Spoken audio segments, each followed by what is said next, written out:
All right, thank you so much for joining us. And I want to start off with the African story, and we want to look at global health financing towards the African continent. Viewers will recollect that, especially the United States, now everybody seems to be moving away from multilateralism to what? Individualism, if I should put it that way. Unilateralism is everybody's agenda now. You remember that famous adage, do fiasem. Well, the part of the world they've started to do their fiasem, right? So Trump has decided to cut off aid, especially on the African continent. USAID has cut their financing when it comes to health, and it's affecting a lot of countries on the African continent, including Ghana. Now, during the 79th health summit, right, the president, John Dramani Mahama, made a very famous address, and is calling on the global leaders on the African continent. Mujib, let me start off with you. When it comes to the issues about health, we've had a lot of interventions. Currently, somewhere last week, France brought the rest of Africa together, trying to get us understand, what even health means. Kenya and France chaired that summit on health, and a lot of indications were made. The USA had made several attempts, even including Ghana, to finance our health, agenda with targets, right? They want to have access to our data. They will always have targets. Right. But if you look at health financing, it looks like there's a huge gap that has been left when the USA and other donor agencies decided to pull out financing health on the African continent. We back home, we've been told a lot of interventions are being put together, like the uncapping of NHIS and all that has given us some leeway in our health financing. What do you see happening? Others talk about, look, we need to be dependent as a continent. Must we always run? And I like the statement that Mahama made, that we are not there to beg, right? We are there to, to have a common discussion, be on the table, finding out ways we can improve the condition. But it looks like any time that the African continent needs help, we run to our masters and cry for help. Should it always continue like that? But that has always been it's like it has become a norm, even though I've been discussing about it and talking about it and trying to let leaders and the Africans understand that it is time for us to also be planning and putting structures in place. Because it is not all the time that you must always get it from these Western and Europeans. Just like you've mentioned, even when they are coming, they have their interests.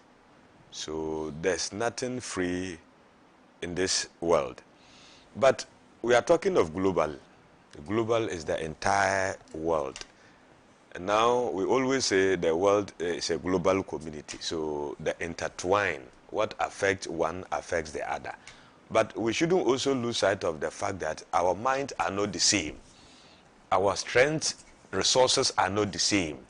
So sometimes that kind of interdependent, you can't do away with it. But I don't want to go back to how we have suffered in the hands of the West. But at least there are most cases, they also depend on Africa for certain aspects of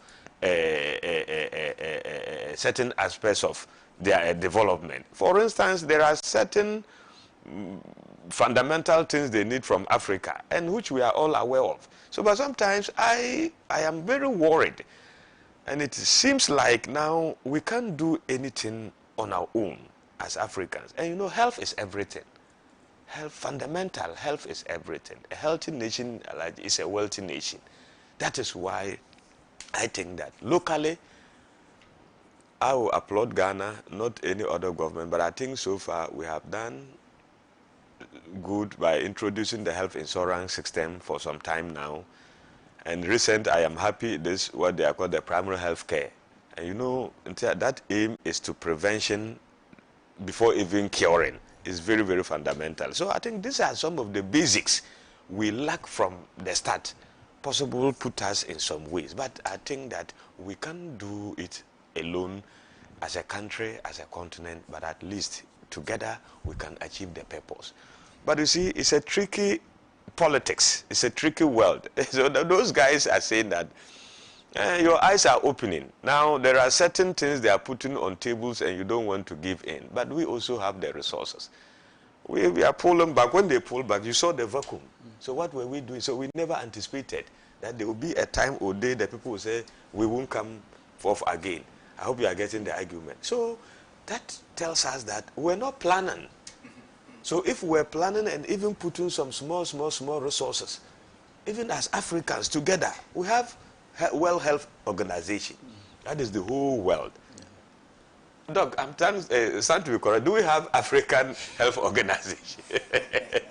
Do we have it, boss? We don't have it. But when you go to these European countries, they have other settler organizations that are serving their interests, and the global one is still there. It is not nothing. They put small contributions. They know when you are together, you have the strength. But when you are individual, you can easily be defeated. It's the principle of the broom. So sometimes you can be hit that you alone cannot handle it. You need external intervention. I hope you are getting the argument. So, but I don't know what leaders right from maybe at the point 70s up to now we're doing. But the reality now is we have to wake up. We've discussed it here many times. This thing today is about health. I think some time ago it was about security we're discussing. We discussed it here when what happened in Burkina Faso happened. And when what is going on in the Sahelian region is not comfortable for the people of West Africa, we need to do something about it. Are we really doing something about it as African? I hope you are getting the argument. You go to trade. Now we have this intercontinental what trade. How is the trade barriers? How effective it is? How free are people movement getting into? But these are things we have to look at. I hope you are getting the argument. But I think most of the times it's always on paper. But when it comes to practicality of it, I think that it is not always the best. The talking is too much, my brother. The leadership of Africa, can they see their counterpart in Europe and America? The talking is too much. We need action. For instance, let me tell this to Alaji. I am very happy about this big push. And I wish it becomes success. Sure. When you sit down and look at the pictures, the interconnectivity of that project, if it is 95% succeed, I think Ghana will be a different place. I'm telling you. Devoid of politics. And this is how a country should plan. For the first time, you are getting all the capital regions linking to each other. Not on gravel road, but maybe chippings or asphalted. That is significant. I hope you are getting the argument. So these are some of the things that we have to start planning. At least you can never be successful when you always depend. When your dependency ratio is higher than your own effort, my brother, you are in trouble. But that is the case of Africa. We can only wish ourselves well. But the signal is being sent. It is time for us to take our destiny into our own hands. Kwame Nkrumah and the rest said it. But I think that if we have parted that way, things would have been. But we are lacking behind. We talk too much. We talk. And the corruption in Africa is too much. Sometimes you get tired. People interest. And Alaji, what is about interest? Man, what does it mean? The fundamental thing is accommodation and job. But you don't put the structures. For instance, you say you are building affordable houses when the poor cannot afford it. It defeats the purpose from the beginning. What happened to the local materials that you can use to build the house and make it more affordable for the citizen? Now you build affordable houses for the bourgeoisies. The high-falutin people in society, they go to buy those. So it's the word affordable house has been abused for a very long time. And I think we need to tell the politicians to change. Alaji. You go to Seglemi. And the success of the Kufuor housing was not all that the best. But I think that was it. Even when you go there, those places that they have come, it's not affordable. Yeah. It's not affordable. I hope you are getting. So when you know maybe retirement age accommodation is cured, the tendency to even steal will reduce. Transportation system is best. Alaji, if we have a very good transportation system in 3 or 4 of our capital cities, what is the essence of buying a private car?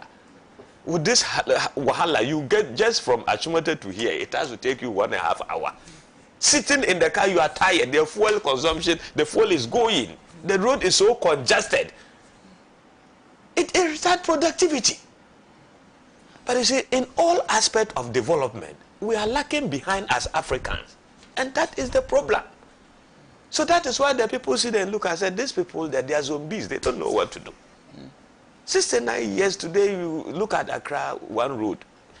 Last 2 weeks, I was going from Accra to Kumasi. The anarchy. Like there's an accident, serious accident on the road. It took us 2 hours. Everybody here from Kumasi is not coming. Accra is not going. I hope you heard it. And it was serious. 2 hours. Oh my God.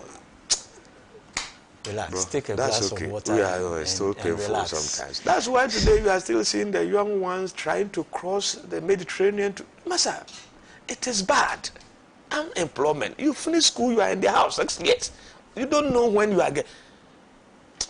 Let's go. Anyway, it looks like I listened to some commentary that suggests that if you take the global burden, disease burden, Africa carries about 25% of global disease burden. Yet we are not able to produce our own vaccines. Just the war in Iran curtailed and stopped vaccines coming in. Some time ago, about 2-3 months ago, we were having that discussion, Doc, if you remember. The vaccines were not able to come on the African continent. And it became a serious matter, especially for polio. Polio vaccines were not coming in because of war. Meanwhile, we can't even produce ordinary vaccines. Talk about trying to put our health system together. We've talked about we being so independent and that we don't need our colonial masters no longer. But when it comes to issues such like health, it becomes paramount, right? That we should be able to safeguard our health situation in our own continent. I don't see why we go and beg for arms, especially when it comes to health. Well, and for USA to say I'm pulling back my funding, it becomes a problem on the African continent. Well, thank you very much and good morning to cherished viewers. It's been a while I've been on this set. Basically, we need to look at health from different perspectives. We shouldn't just look at health as the curative part of it. From where I sit, Ghana doesn't seem to be worrying anymore about polio, and we don't seem to be too much worried about malaria. You have 20-year-olds and 30-year-olds now suffering from kidney diseases, suffering from high blood pressure, suffering from liver diseases, and diabetes, and those diseases we used to think were so preserved for the rich when we're young. These are non-communicable, and you'll be wondering why the rates are getting higher by the day, and people are on dialysis everywhere. And so then it boils down to, what do we eat? So for me, we need to begin to address the issue of our diets, nutrition, and how we manage those things. You have a situation where we can no longer fetch water from streams and drink them, because in time past when I visit the village, the only thing you needed to do was to boil the water to avoid contracting bilharzia, but you could fetch water from your stream and they were clean and good enough to drink them. So our water system itself is a challenge because we have overly polluted most of our water bodies. We release a lot of fumes into our atmosphere that we are not too sure what we are breathing, that when you are even driving, you do not want to roll down because you want to remain in the air condition, which also comes with its own consequences, but because when you roll down, you don't know what you are going to inhale into your system. So, you see, the health system has so much changed that the basic things we need to do, the basic things we were taught in school. Those days when we were in basic school, we used to have a lot of home science, and what at some point it became home economics, but a lot of learning goes into that. So let's address basically our food situation and how that is impacting, because we are eating a lot of junks, a lot of it. Now, when it's our day, parents no longer cook for children. They all run to buy food from KFC and the other already prepared meals, because no parent has time. Now, both mother and father have to rush to work. So, and basically it is becoming a daily routine. So, issues of obesity seem to be setting in even at a rather young age, which is impacting seriously on the health of the child.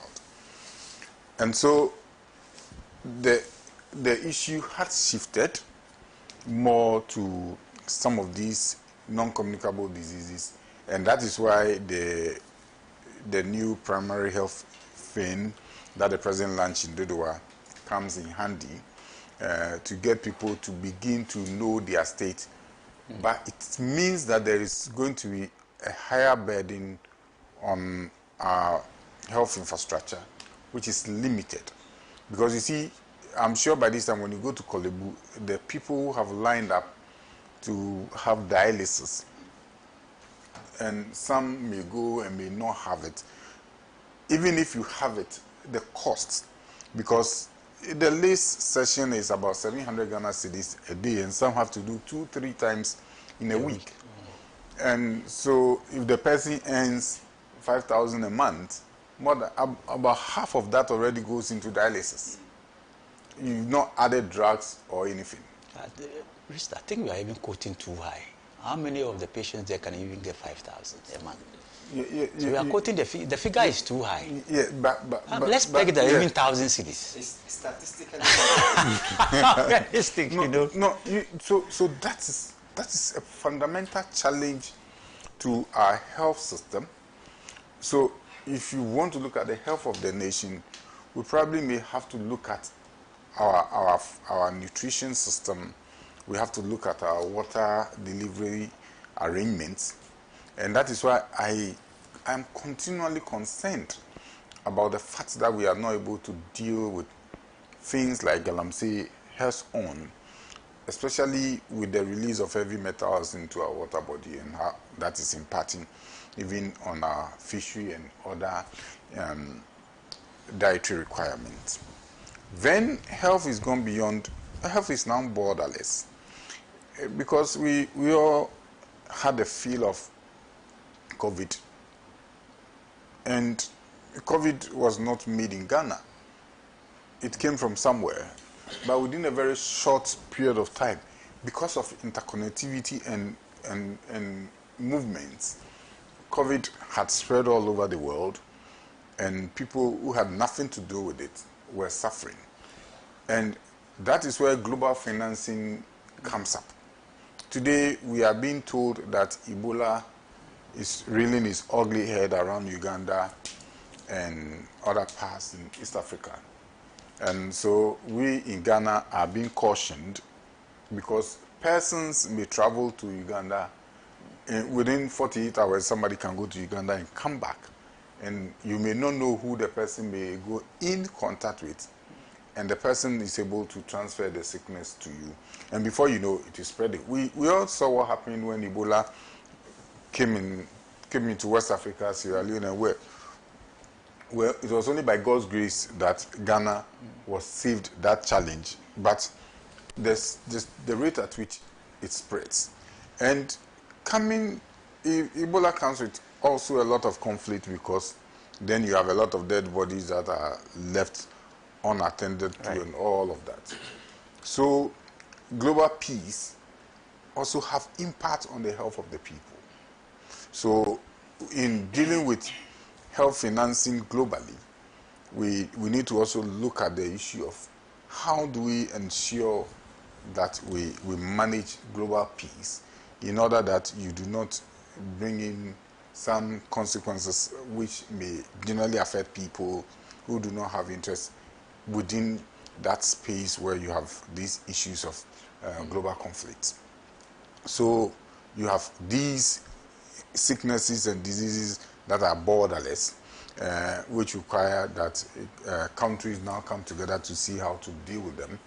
And health finances is not just about procuring vaccines, and it also has to do with researching into what we need to be able to deal with emerging challenges that have to do with health, because everything is based on research. Right. It's sad to hear when you say, oh, Ghana is not able to produce. We may not be able to produce all the vaccines that we need, but we should be able to produce the basic things. We have the Noguchi Institute, that we have the Mampon research into plant medicine and all of that. Except that we have not been deliberate about developing our own traditional medicine to the point where we would use them to deal with issues, and we have become overly reliant on foreign produced medicine. Even if you go to the pharmacy now, you may have to choose between a medicine produced in India or that produced in the UK, and people will normally go for the one that which costs a bit higher.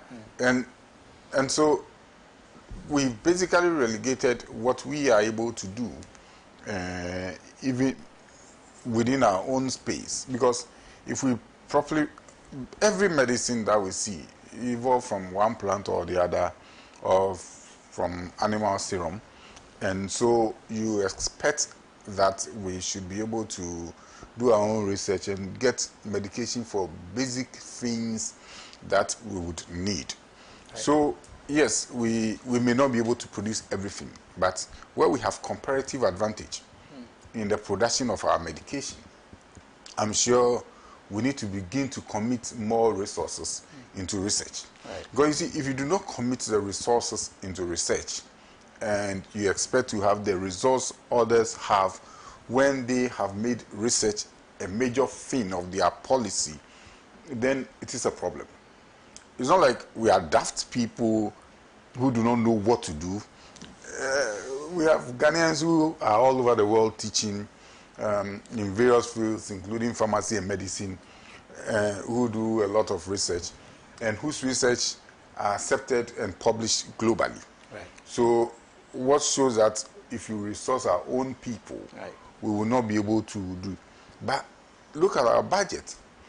Our budget seems to fulfill political aspiration more than scientific aspiration. We need to have that balance, if not lopsided towards science and research.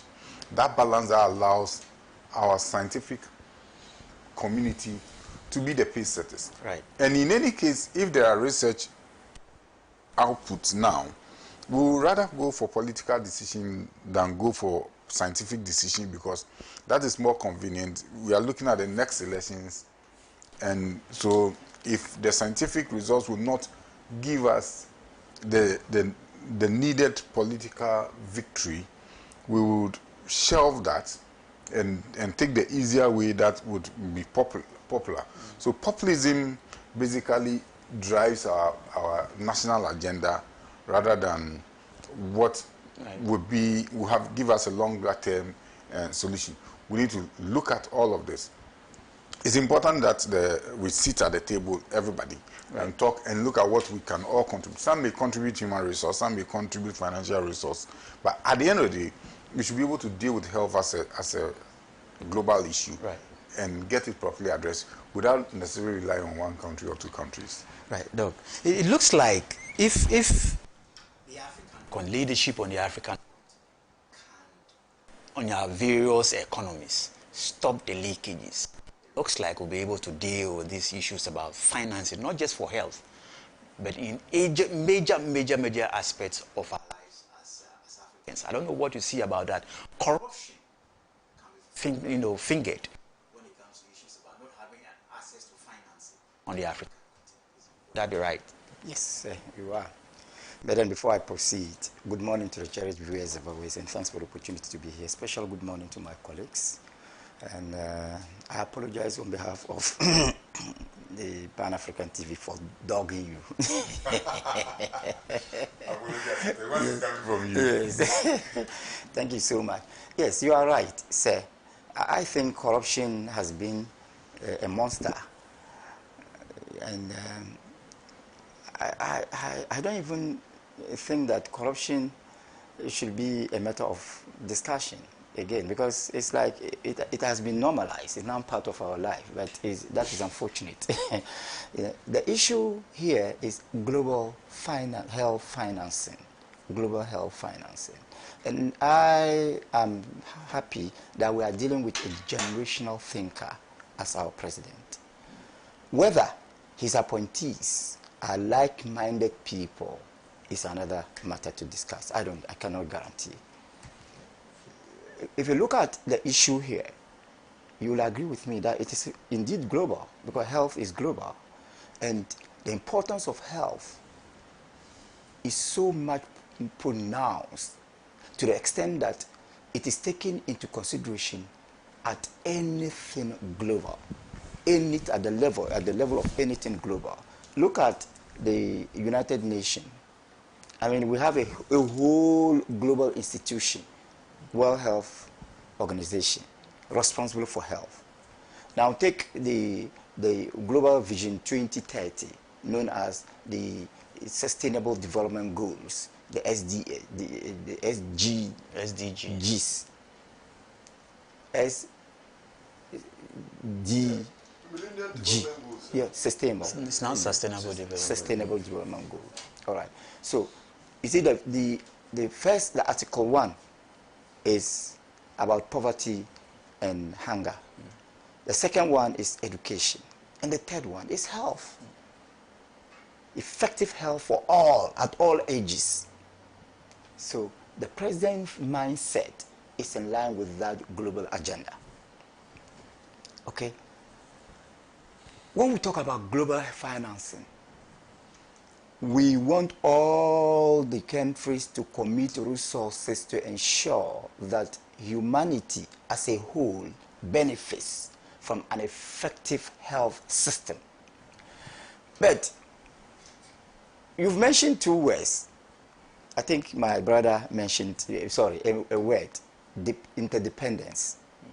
And I want to permit me to differentiate interdependence from dependence or dependency. The Y morpheme doesn't change anything. It is only a matter of phonetics. It doesn't affect the semantics. Whether dependence or dependency, the meaning remains the same. It is only the pronunciation that changes. So, interdependence has always been positive. It has never been negative. For instance, we are all discussing here, we are interdependent. We are doing the interdependence in terms of discussion here. But what is wrong is dependency. You depend on somebody and he doesn't depend on you, or you depend on somebody and she doesn't depend on you. That is dependency. That is bad. And that is what that characterizes the African mindset, arising from colonial legacy. And that is what we are suffering. So even if our president succeeds in his campaign, our president succeeds in his campaign for the effective global health financing, at the end of the day, if we remain within the pit of the dependency mentality, definitely we are not going to be beneficiaries.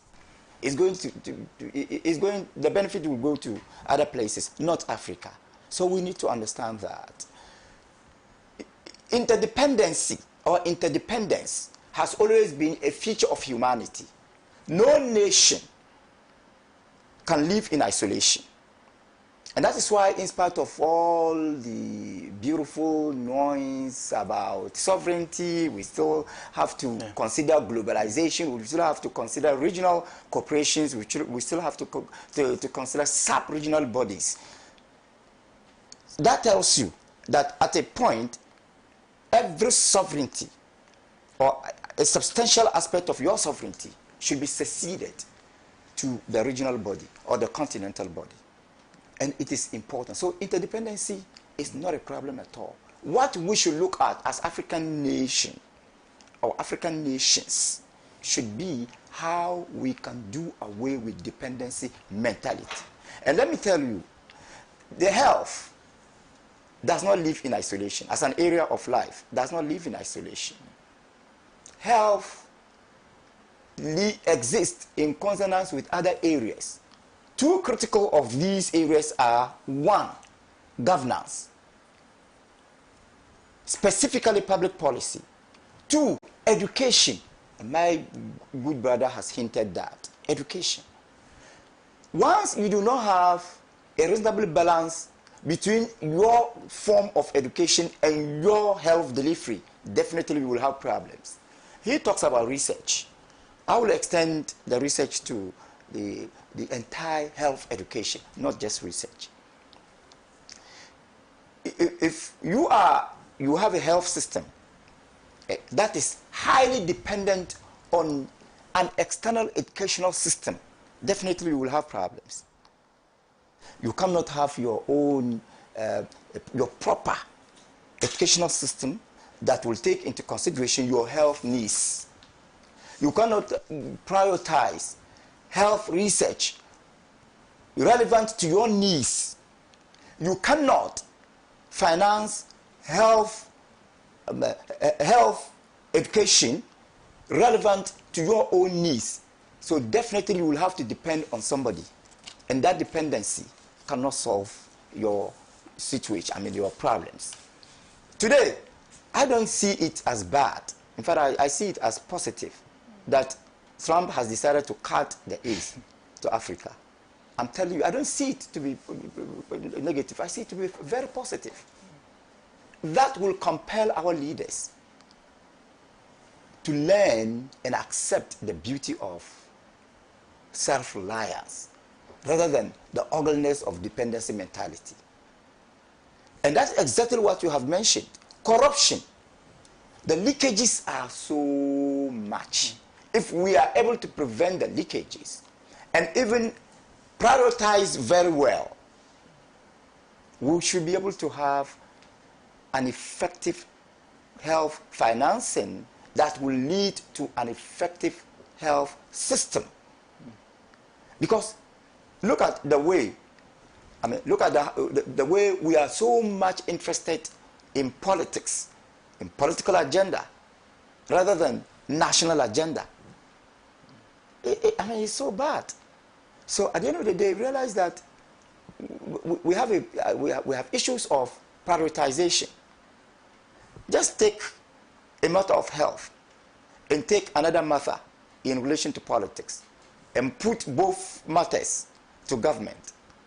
Whether MPP or NDC, the political one will be much more prioritized, right, and the health one will be ignored. Right. And that is what we should look at.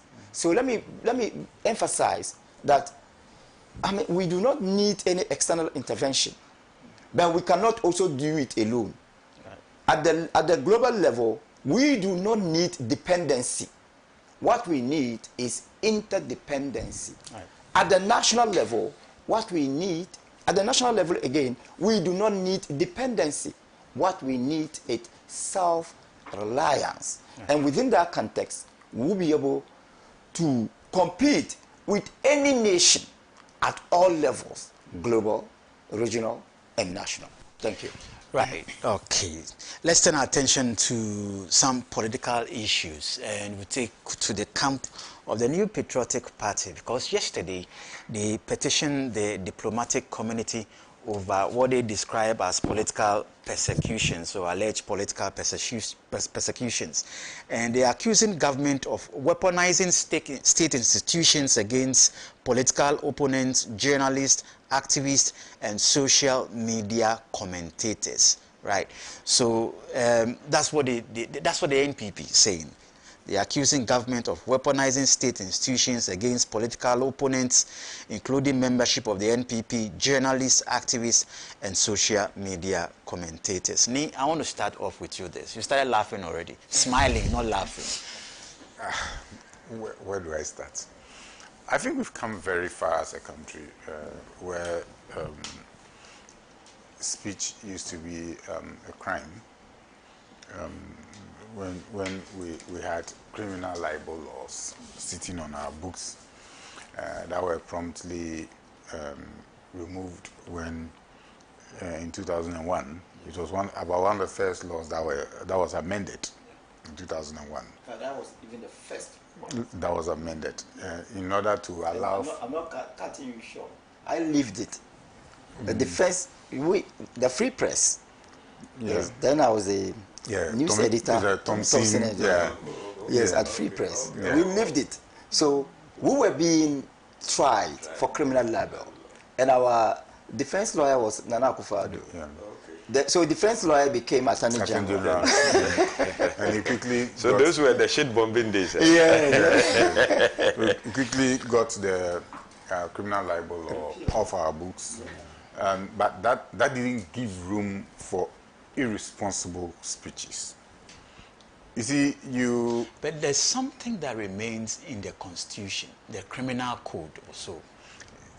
Yeah, but that still punishes people for false publications and misinformation. Yeah, so and now you can also talk about the Electronic Communications Act. That punishes people for false publications as well.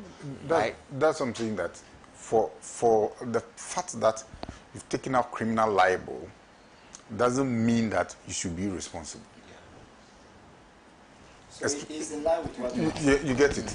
Yeah, you've taken out the criminal libel, so I will not be able to go to court and say you've said something that is libelous, and that you should be committed to, or the state should now take the responsibility of prosecuting you. Now I would have to go and say, you've libeled me and I'm coming for a civil libel case against you, and that is between you and me. But then the state has a responsibility to protect state institutions and make them work effectively, especially when you still have contempt of court sitting in our books, and then you have human dignity, if for nothing at all. We've gotten up to a point where I still believe that if we do not check excesses of people, they will end up, if you've had people sit out there and say things about you that are not true, because they have free access to their phones and they have free access to Facebook, TikTok, and whatever, and so they could say things they themselves know are not true. There are things when people say about you and your children listen, you ask, what would my children think about me? And because you may not want to go down to that level with the people who are saying those things, sometimes you sit and let go. You see, if you decide to serve a country or you decide to do something within the public space, should not be reasons people would have to deal with you in a manner that is so bad. So under NDC, under NPP, we had people who said things from the opposition that they shouldn't have said. And people feel, let's do it again. You know one challenge we've had in this country? In 2001, when NPP won, people started hijacking people's vehicles, people started taking over people's property in the name of they belonging to the state without any recourse to due process. So in 2008 and 2009, when power changed hands, people decided to pay back. And it is almost becoming a cycle now that anytime government change hands, then you have party foot soldiers taking over. Sometimes they take over a whole government establishment. Sometimes they go and force people out of their offices because we've set a precedence that we are unable to control, and it is not too good for our country. Now, we are beginning to set another precedent where people feel that I can sit in my room and create a studio, and then all I do is to, and sometimes the languages they use, no journalist worth his salt will be allowed to, because I'm sure, I'm not a journalist, but trained journalists may have been taught in their training that you could not use those language on media platforms. But because these are uncontrolled environment, and they feel they have the whole world at their feet, the things they say are not too good.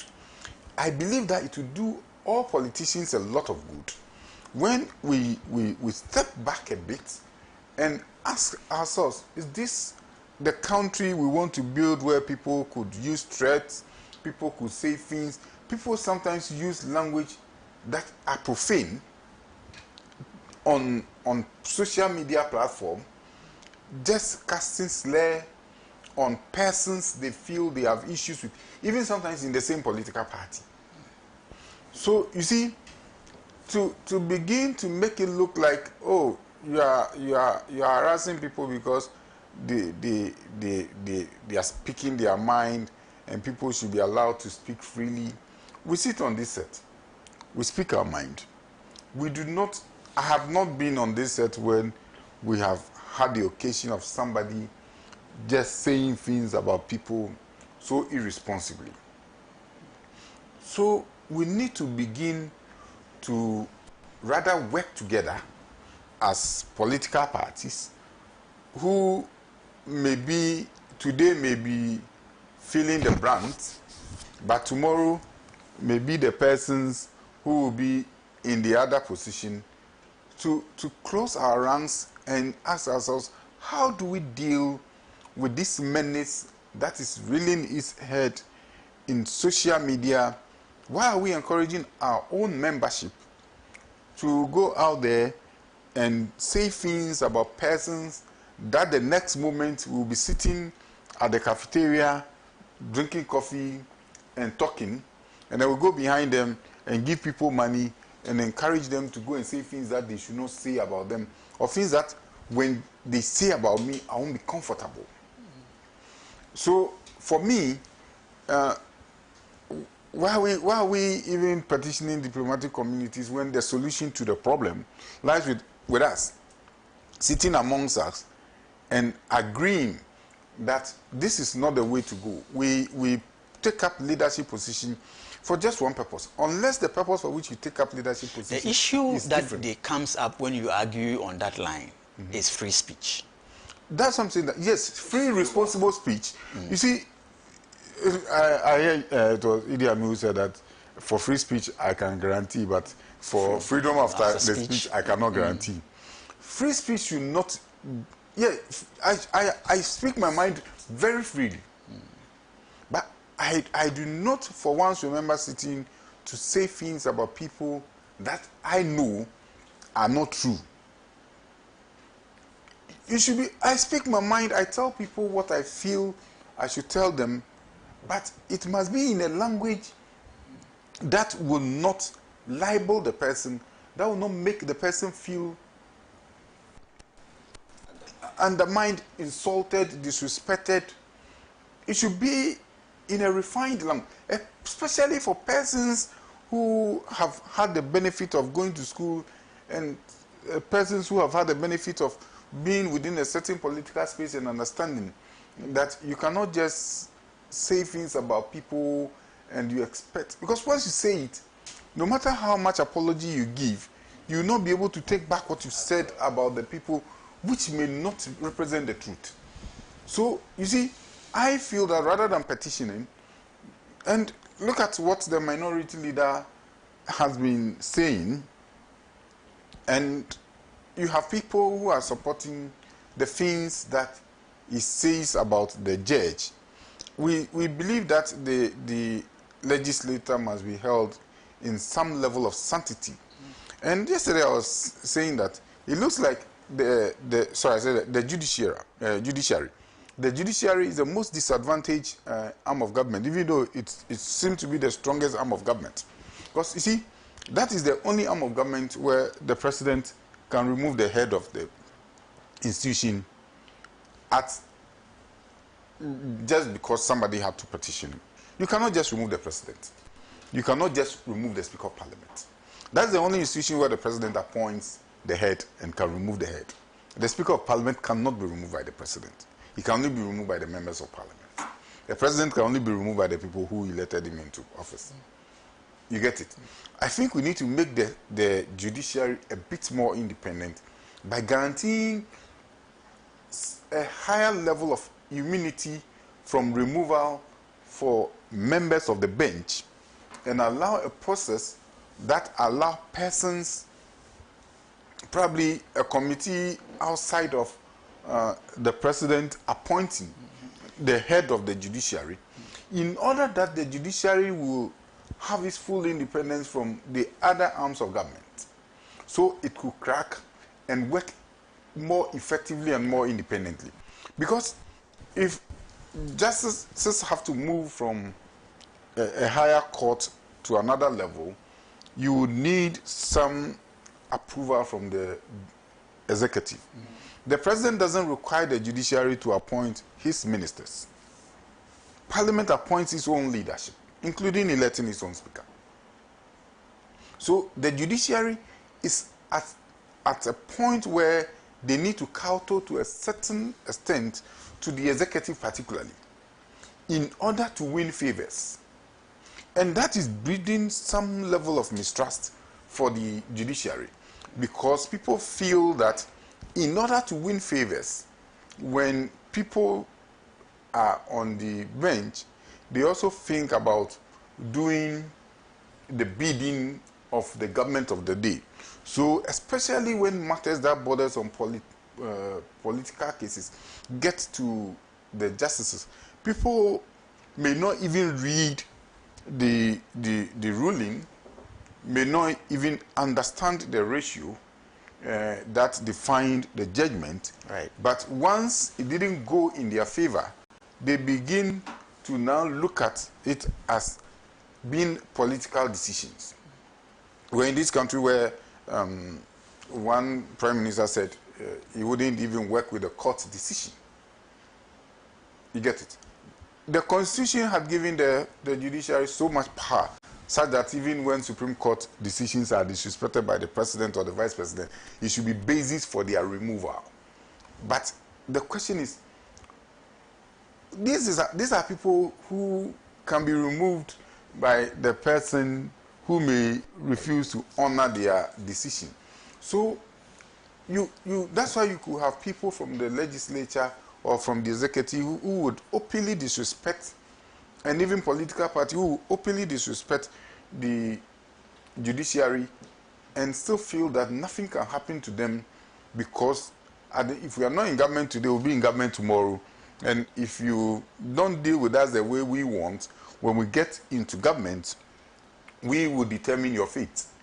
We could decide that you will mark time at the High Court for 20 years and you will not get promotion, there's nothing you can do about it. Or we could decide that we'll fast track your process and you can move from High Court to the Supreme Court bench because we have the power. Right. We need to begin to clone the judiciary and give them some safety net that prevents some of these influences. Once that happens, you begin to trust judgment that will be coming from the judiciary, and you won't have some of these things. And then the judiciary will be able to deal decisively with persons who have political connections when they decide to mess the country up. Because look, we are abusing the media space. We are allowing persons who should know better to just get in there and in the name of doing politics, just say things about chiefs, about pastors, about politicians, just about anybody, the way we would not have said them if we had things properly construed. So for me, it's neither here nor there to begin to petition diplomatic institutions about what is happening from the judiciary, except that people feel that we may have used the judiciary in a manner that is being used against us. But if that is the situation, then can all the political parties now sit at the table and say, let's have our own code of conduct, not just for one political party, but for all our members, especially those of our members that we accredit to go into the media space to speak on behalf of the party, right, to be mindful of the things they see in the media space in order that it doesn't seem like free speech is under attack. Right. Moji? Yo. Ro has said a lot about it, so I'm just going to add a little. But this issue, I know we'll always get to where we are now because we are young and we are learning politics. But sometimes when you sit and see the senior ones and our fathers type, the comments they make against their opponent, just like he mentioned, the children at home, we are the children at home. We even also have children at home. They are watching and they are listening. So what do they tell themselves? What Alhaji has said against you is true, is right. So next time, when he also get the opportunity, he will say the same thing. I said this because in 2000, I want to refer as far to in 2007, when President Kufuor was hesitant, there was a need for a successor as a party flag bearer. That was the famous 17 aspirants. I remember today, the national chairman of NDC, General Seydou Mosquito Katia, who said the 17 thieves crisscrossing the country to elect the chief thief. You can go to records, it's there. And I remember, Komna Japan responded. And I said, what we are saying, we are not teaching the young ones anything good. Tomorrow, it will come back on us. That is where we are. But I want to ask Pan-Africa a question. The two of us here, we are not the only one who comes here. From Monday up to Friday, panelists come. And even on Saturday, we have a big program called Alaja. Have you recorded that any panel member come to insult an opponent using vulgar words and printable words to the extent that that person may even have a cause for worry? Even maybe tell himself, I'm taking you to court because of defamation or what, reputational injury. No, we are getting the argument. But it is we, the senior ones, what they see, and we laugh, and nothing happens to them. What is free speech? Free speech is simple, responsible speech. Nobody gag me what I say here. We discuss national issues that affect our daily lives. That when leadership improve upon them, the qualitative improvement of our life as for the generality of the people of Ghana will improve. And that is the essence of leadership. And you have a legacy. Someday they will say, oh, you were the minister or you were the president. These were the things you've done. And these are the impact we are still seeing. I hope you are getting the argument. If I come to say, oh, Alhaji, it's sad. But you see, if you take both the Constitution of the Republic of Ghana, 1992, and the Criminal Offences Act, just like you were referring to now, if you go to the Constitution, you won't be seeing those things. But if you go to the Criminal Act, that one will be telling you the defamation and the distance, civil, it is there. So, I don't know. That is not my style of politics, and I don't fancy that. But you see, apart from even the leaders or senior ones in the political fray doing same, they even reward people who go insult, use vulgar language, and try to denigrate others. We've seen it in this country, across both political parties. NDC and NPP are victims of it. So we are only paying the price. Today now we can go, senior members who are supposed to know the law, you can disagree with the judge decision. And it is allowed in legal and even in law to criticize the judgment of the court. But at least you don't go against it and making words that would demean and will put the court in a very bad light. It is not the best. But in recent times, if you are given a power or an opportunity to serve, be rest assured that there will be a day you need to account to the people that you were appointed to serve. That one, it is nature. Even your own children, but sometimes you have to sit them down and let them know A, B, C, D was done. These were the reasons why I have to do it. So, but if maybe you have one or two answers to give, by law you have to do it, where is the political witch hunting in this? How we are getting the argument? Maybe sometimes too, the law will also, we have the procedure. The law will also tell you the procedure to follow to get the person to the appropriate place to answer those questions. It is when you don't follow those procedures, then your opponent or other people will now question the motive behind you. That is some of the things maybe probably people are referring to. Other than that, I have been to the law school faculty. Alaji, the World War II or I, even when people think that it was Hooray, the SSS. But afterwards, we have what we call the Nuremberg trial. Committees were set up.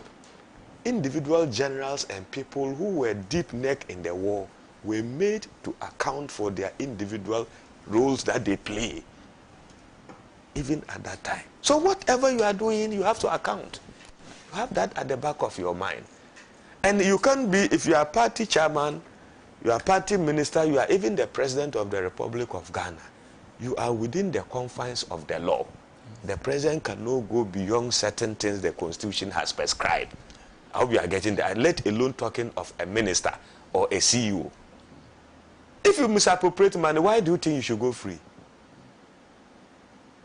No, I don't condone those things. When they come after you, you describe it as persecution. Exactly. No, people, and when you defame people, I'm a human being sitting here, I have blood. So if you say certain things against me that I know genuinely is not true, should I sit down?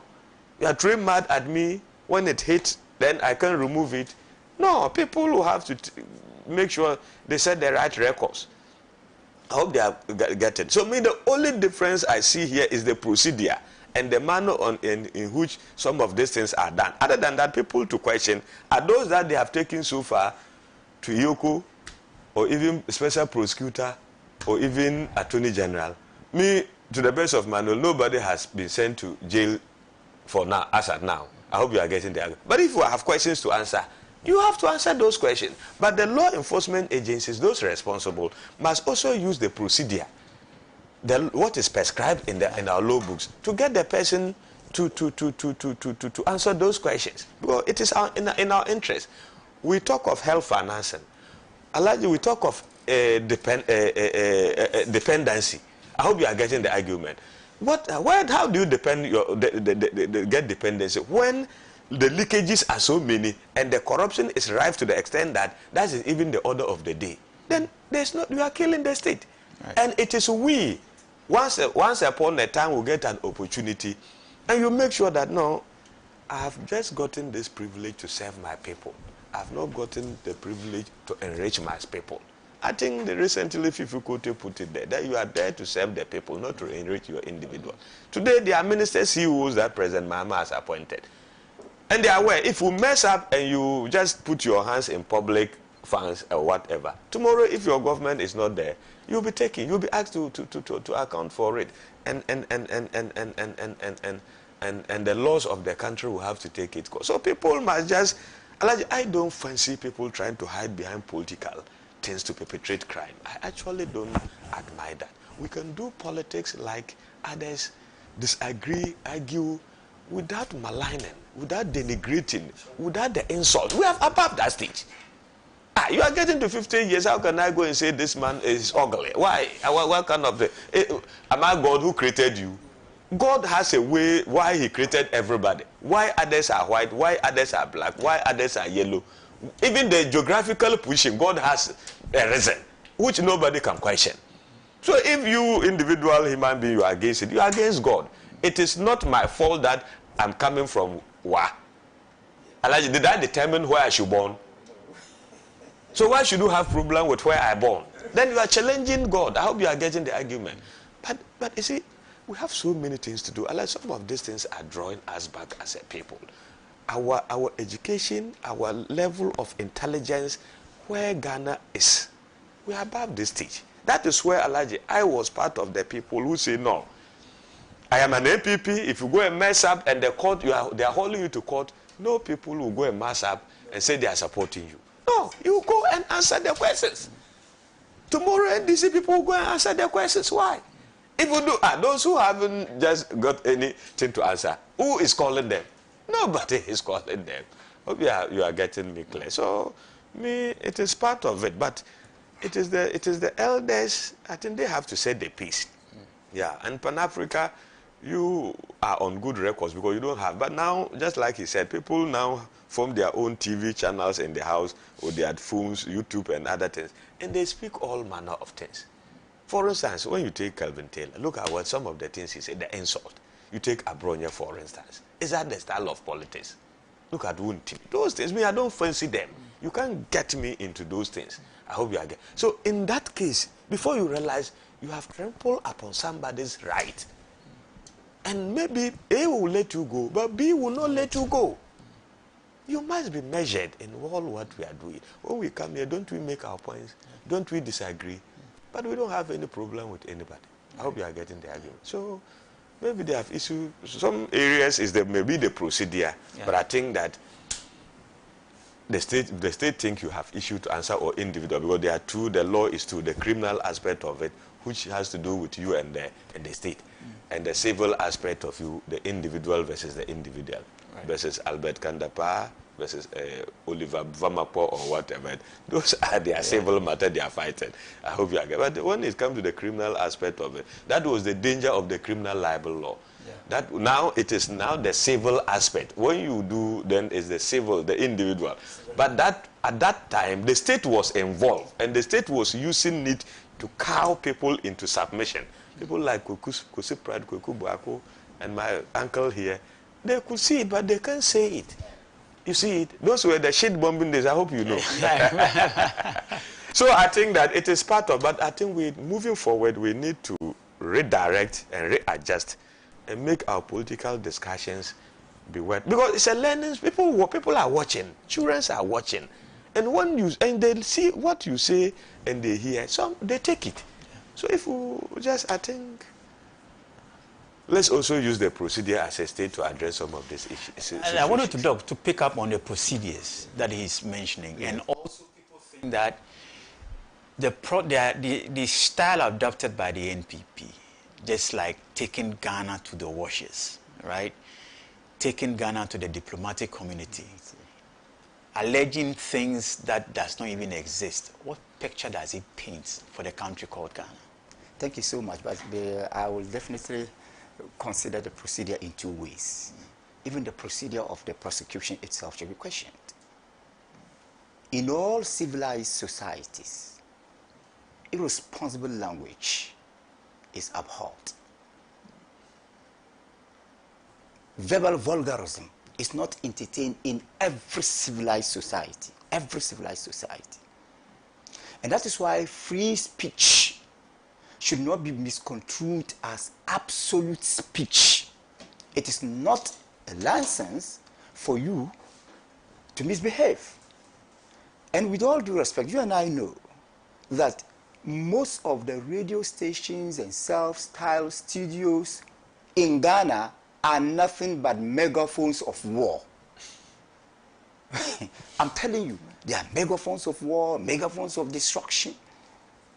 Yes, free speech is a value of democracy. But the demons of democracy are also misinformation, disinformation, and malinformation.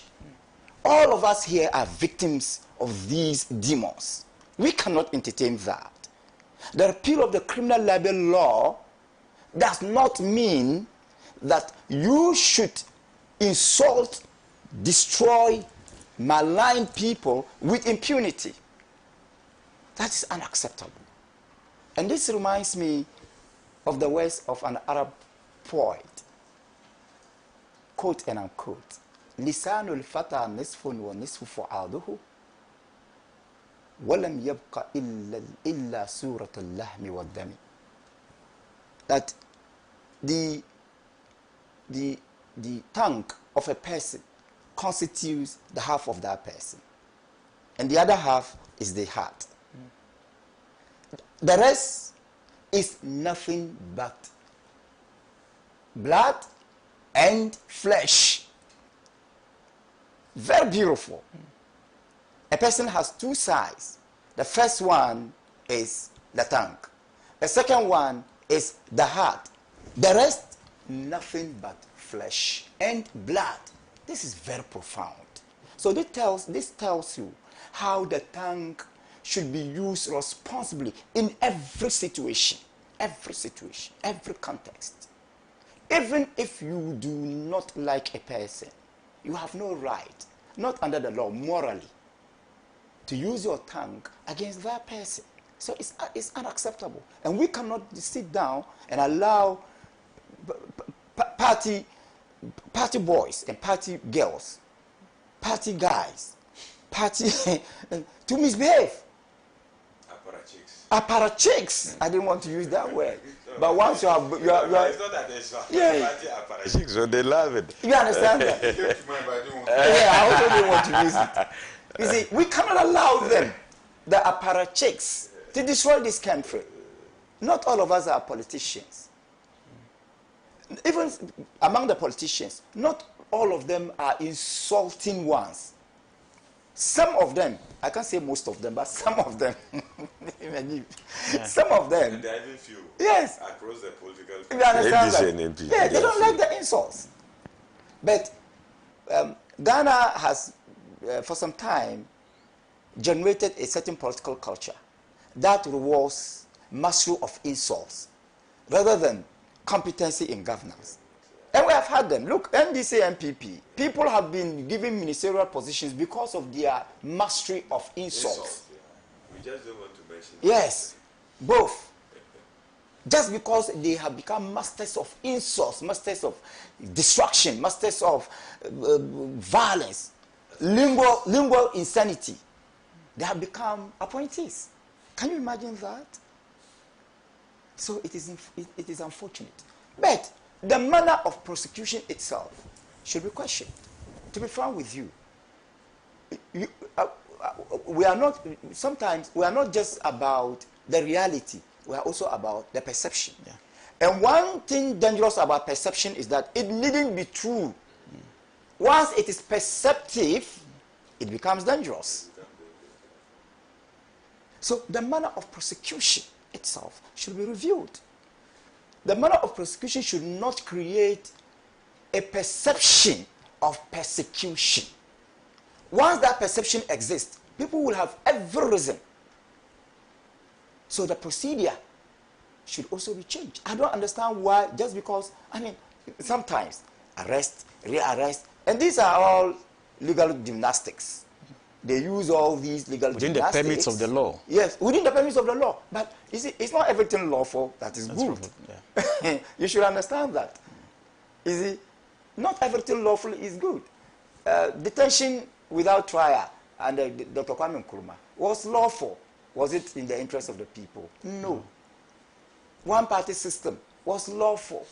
Was it good for the democracy that you and I are now practicing? No. But perhaps circumstances justify that. So the fact that these legal technicalities that give the Attorney General the prosecutorial jurisdiction and then that give the Attorney General the opportunity to misapply the prosecutorial jurisdiction should not at all mean that it should not be used for wrong things. It shouldn't be used just to satisfy the whims and caprices of some people. It should be used in the supreme interest of the state. After all, when you are correcting somebody, you do not, correction should be different from, different from vengeance. If you are correcting somebody, don't create any impression that you are vengeful. Don't be vengeful. And that is exactly what I'm saying. So, in as much as we do not like the language insanity, the misbehavior, the misinformation, disinformation, malinformation, destruction of political opponents, we also have to rise against the manner of prosecution, especially when it creates the impression that it has become a tool of political vendetta rather than national interest. I think we have to look at it from that angle too. This is not to say, to be frank with you, I have been a victim, all of us here have been victims of misinformation in one way or the other in pursuit of our work. We have all been victims of misinformation. And a civilized society is judged by the level of language sanity in that society. So we cannot allow those people, simply because you are worshipping a certain political party, you want to destroy everybody. And some of them have become demigods. You've mentioned that boy in US, Kelvin Taylor. I wish we don't. Yes. I mean, in others, personalize and the it rest. on the platform. No, they are examples. They wouldn't be. They are not personalizing. They are examples. 70% of his content are being. They are examples. We are using them as examples. Of course, we are discussing Aburum here. It's not Aburum. Aburum is not different from that guy. Both of them are in the gutters. In the gutters of irresponsible journalism.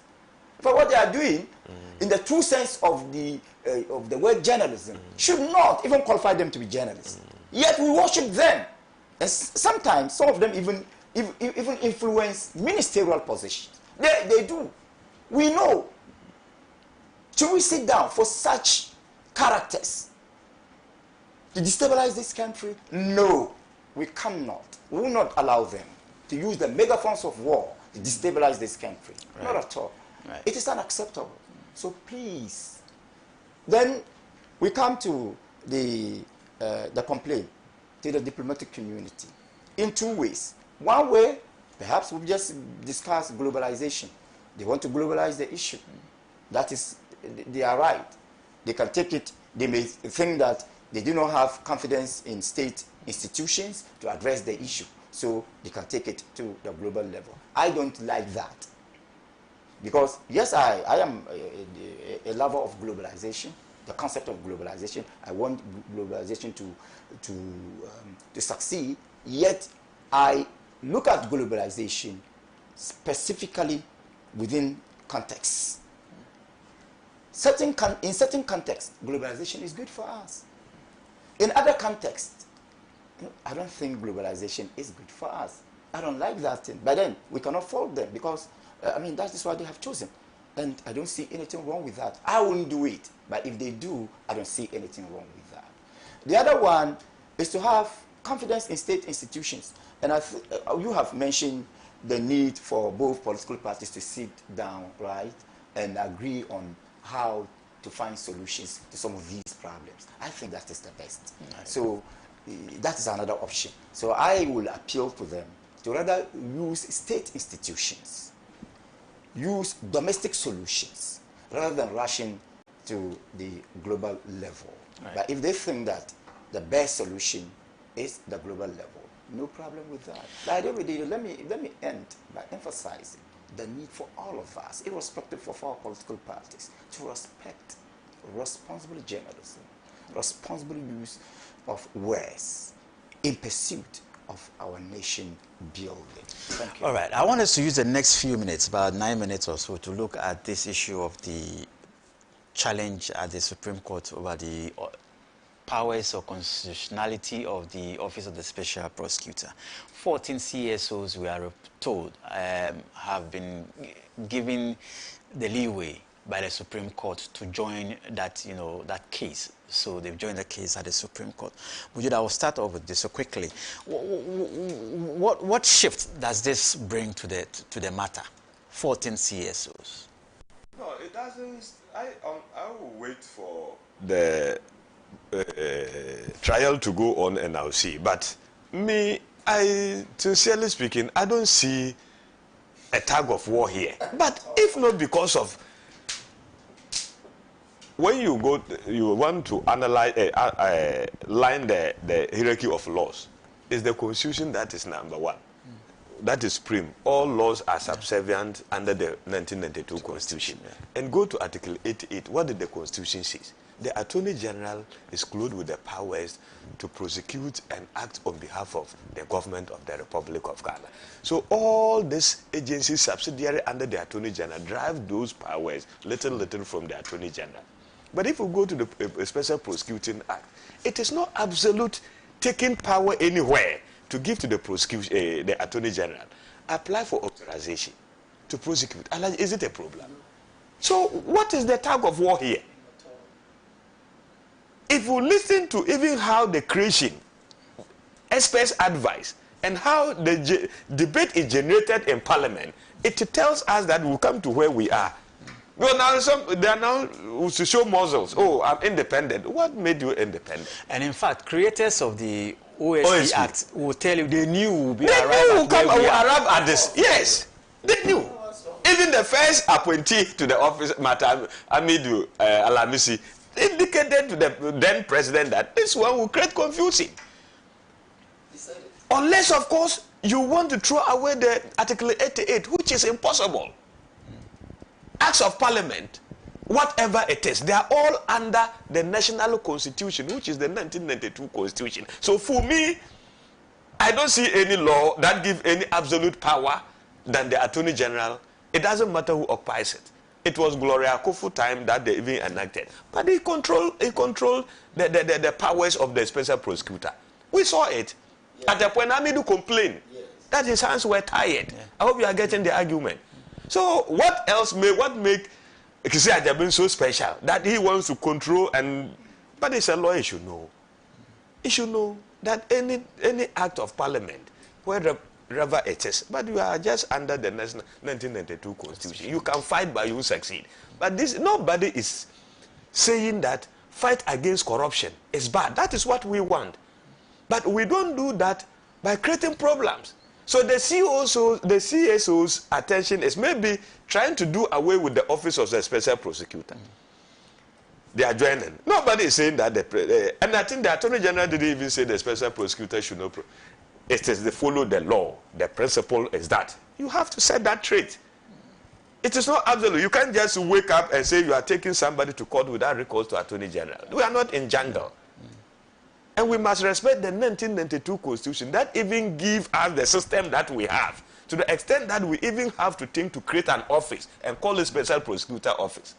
It is not here as an individual that we are attacking. We are correcting that anomaly so that in future we have a fair grounds for people to just act. Yeah. From the beginning, I said, no, we waste a lot of time on things. What is it? Is it Yoko? CID and all those things. They are all prosecuted on behalf of the Attorney General. Yeah. So what made the special prosecutor different? Right. What made it so special? Or is it because the word special? No, that is there. Some of us, even they were had problem with this office of the, even from that, right from our time to the, what have they achieved? Who have they, what have they achieved? When you want to talk, they'll go and bring, they say, we don't even know what they have achieved. But vis-a-vis their budgetary allocations against what the benefit of what the state is getting. We have duplication of offices and all those things, but we are not getting success. And yet corruption is rife. So rife. Individuals are amassing wealth. Schools, people are studying under trees. The roads are deplorable. Farmers don't get fertilizers. And every day you say, now look at this. The system is choking. Look at this issue and this brought, what is it called? This authorization, commitment authorization. I studied the thing. I said, this thing is a killer. It will give them problem. You see how now the system is quiet, it's choked. Well, when there's concentration of power, there's bound to be explosion. Now you go to the whole ministry. The ministry is sitting down like this. They don't know what to do. Waiting for an individual to authorize. NDC has to look at that. Yeah, it's a killer. Ministry of Finance will have to. You go to agency, they are sitting like this. Yeah. 6 months, they can't even buy a name. Ministries. If there's no that letter from Finance Ministry, there's nothing the whole Minister of Education or Minister of Agri can do. President Mama, bother. Oh no, we have to change this. Let's bring that. Let's bring that. I've withdrawn that. You know, this is not part of it. But our system goes beyond it. It even made the minister so powerful. I don't want to compare it. I'm telling you, that is where we are at the moment. That is where, when you study, the quiet system is quiet. As and when he cough, that is where things go. But when he sits down and don't cough, everything becomes standstill, Alaji. It is true we don't want a system where the military arbitrarily can just do things and put debt on government. We know you have to manage the economy. But it also has to manage, because development has to go on. Of course. Development has to go on. The ministries has to work. The agencies has to move on. The country has to move on. So there's no way we'll come to stand still. I hope you are getting the argument. Especially when it's now concentrated on an individual. And I say now, this value for money office has come. That is also another duplication. What happens to the PPA Act? What happened to the Procurement Act? We have laws already can cure that. It's on fire. It is on fire. Is it? Unfortunately, we have to. Just please be quick on this one for me. Let me say, what you have raised amounts to administrative colonialism. Please, Go and look at it, Alagi. I'm telling you, it's a killer on themselves, but we are quiet watching. You see, I think we need to be able to solve this thing. We need to probably look at Article 88 again. Because the call had been to have an Attorney General and a state prosecutor who is not acting at the whims and caprices of the president or government organs. And that was the essence of creating the OSP, for him to be sort of independent, you see, you could, outside the influence of the executive. You could not do that in the face of Article 88. It's not possible. So we need to change it, right? So you need to When you even go to the OSP Act, it doesn't give absolute power to the OSP to even do it. You need to look at Article 88 again. I don't know if it is an entrenched provision. I have to find out. But if it's an entrenched provision, I don't think it's entrenched. So you need to look at it again and create separate authorities. If you want an advisor to the president who should be a minister of state working in government, it should be. And if you want a state prosecutor per se, who is independent of all state organs and work as a state prosecutor, we should have a clear provision legal structure that for structures it with his office and getting his budget directly from the consolidated fund in order to be able to function properly as a state prosecutor. And I think that, to me, that is the way to go. That was what people have been calling for. That's what we've been calling for, that the Attorney General is not independent of government. He comes and he must be a minister of state. That's what 88 says. So he's part of government. But you still have a special prosecutor who works under him and must take instructions from him. Just separate the two in law, not by creating a subsidiary law. Separate the two in the constitution in law, so they are complete separate officers working separately. One is an advisor to the government on legal matters, advises the government, is a minister, and the other is a prosecutor for the state and is not taking instruction from the government. No, please wrap up briefly for me. So, it is an Arabic adage that the best learning is the one coming from the mistake. So, clearly, we can identify a constitutional crisis or constitutional tension between the Office of the Attorney General and the Special Prosecutor. In fact, it's good for us. And at the end of the day, the ruling by the Supreme Court will enhance our understanding of the prosecutorial jurisdiction of the Attorney General and that of the Special Prosecutor. But my little advice is in line with what you have said. All over the country, people have been calling for the separation of the Office of Attorney General from what they call Minister of Justice. So this crisis should be seen as an opportunity to do that, to actualize the call. If the government wants to simplify the issue, depending on the outcome of the court, outcome of the case before the Supreme Court, if the government wants to do that simply, then maybe the Special Prosecutor could be could be elevated to the Attorney General, and then the current Attorney General could also be made the Minister of Justice, so that we separate the Ministry of Justice from the Office of the Attorney General, so that at the end of the day, the Attorney General, who is supposed to be a technocrat and not a politician, and will not be under the influence of the politician, will prosecute the supreme interest of the state. Thank you so much, Dot, for making that quick for me. One or two messages and then we are done for today. Amunifita from Asamankesi says, I don't blame the minority. They are confused because President Mahama is doing very well. Regards to Honorable Kwame Owen Frimpong, Asamankesi. Thank you so much for that. Musa Abatwa, always giving me lengthy ones. He says, Musa Abatwa in Asawasi, I'm disappointed in Alexander Fenyomakin. As a leader and officer of the court, he should exercise restraint and respect for the judiciary. His comments risk undermining public confidence in the justice system, and such conduct must be treated seriously to protect the integrity of the court. Yes, so I think the discussion is based on the integrity of the court, not the personalities involved, right? Is the integrity of the institution. From Asawudu in Kumasi, Bantama, it says, Ghana is being led by a group of incompetent people who lie their way to power.